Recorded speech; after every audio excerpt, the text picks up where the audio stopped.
బాన్సువాడ పట్టణంలోని పోలీస్ స్టేషన్కు కూతపెట్టు దూరంలో ఉన్న పోస్టాఫీసులో మంగళవారం దొంగతనం జరిగింది.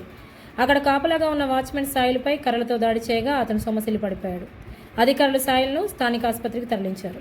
తలకు బలమైన గాయం కావడంతో వైద్యులు 52 కుట్లు వేసి చికిత్స చేశారు. ప్రస్తుతం సాయిల్ ఆరోగ్యం నిలకడగా ఉంది. ఈ కేసుపై పరిశీలిస్తున్న పోలీసులు సీసీ ఫుటేజ్ను పరిశీలించగా ఒక మహిళ తన పిల్లలతో కలిసి రెక్కి నిర్వహించినట్లు అనుమానాస్పద దృశ్యాలు వారు కనుగొన్నారు.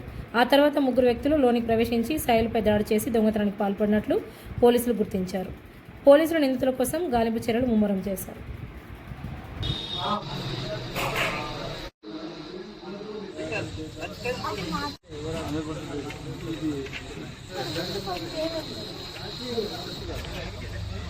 ఇప్పుడు